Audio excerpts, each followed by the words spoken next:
Welcome back. We have Mr. Krishanchandra Parwani joining us to talk to us about the chemical sector from JM Financial. Krishna, hi, good to be speaking with you. Well, what's happening that suddenly there's a fire when it comes to all of these chemical names, whether Balaji amines, alkyl amines, Navil fluorine, SRF, etc. Is the refrigerant story true, and to this extent? Yeah, hi, good afternoon. Thank you. Yeah, I mean, if we talk about, SRF in particular, there was a press release by one of the refrigerant gas distributor in the US that they'll be taking price hikes for refrigerant gases such as R32 and R125 to an extent of 200%. So it clearly, uh, is beneficial for the refrigerant exporters out of India, majorly for SRF. Good afternoon, Mr. Parwani. This is Shrishti also joining in. Yes, the news is definitely related to the refrigerant prices, but we were just speaking to an expert just yesterday. He also flagged off that the refrigerant inventories have actually bottomed down, and at one point the inventories are seen to be bottoming out. The next point is that the price are seeing an uptake. So just wanted to understand that, is there any other vertical as well where we are seeing such kind of a trend wherein the inventories are at the lower levels, the demand is expected to be on the higher side, and even the pricing is seen to be improving other than refrigerants? Okay, so firstly on refrigerant inventories.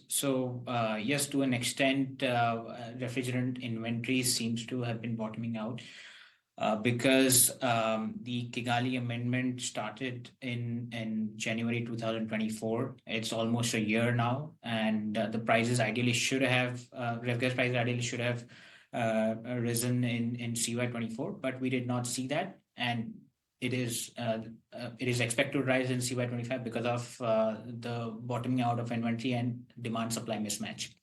Secondly, I think your question was on about the other verticals. So we are seeing trend reversal in specialty chemicals for agrochemicals. So in particular, innovative products for agrochemicals are seeing a decent uptick.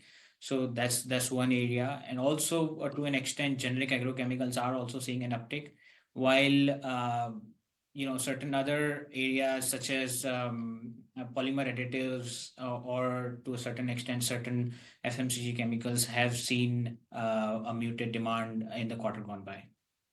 Sure. But do you really anticipate that this price move is going to be sustainable, or is it only a very near-term phenomenon? Because I'm trying to understand whether this 10-15% move that we are seeing on stock prices, is that warranted?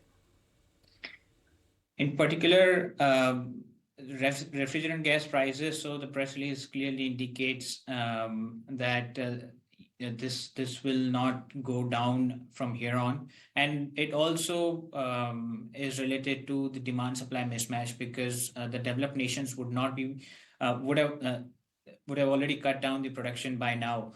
So there's a demand supply mismatch clearly there. So yes, prices are likely to go up. So for SRF, they export certainly about 10,000 tons of HFCs to the US. And let's say if the price increased by $4 a kg, so clearly that's like a $40 million kind of an additional sales that could come through. But if all of these happen, so this delta is clearly going to flow down to the bottom line, so we are expecting a pad of almost like $210-215 million for FY26. So after taxes, that leads to about 12 to 15, 16% kind of an uptick in the FY26 EPS for SRF.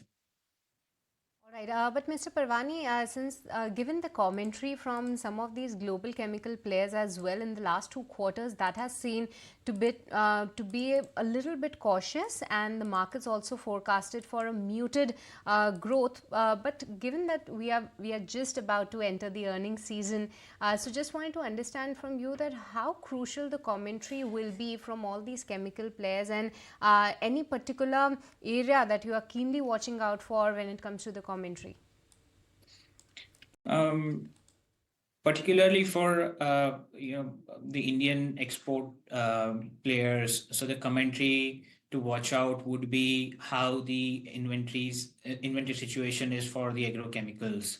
If there is a correction there, so clearly the Indian players would benefit from exporting agrochemical intermediates or agrochemicals in general. So yeah, we need to watch out for that. And for the quarter gone by, as I highlighted, we have not seen such an uptick. That the demand recovery has been in patches, but this ref gas is for for QFI 25 for the Indian players and onwards. So yeah, that's it. All right, Mr. Parwani, thank you so much for your take on all these chemical players, as well as how this price hike news specifically in the refrigerant segment is expected to impact some of these companies there, as well as you also told us that you are seeing a trend reversal in specialty chemicals as well as the petrochemical space. Appreciate your time.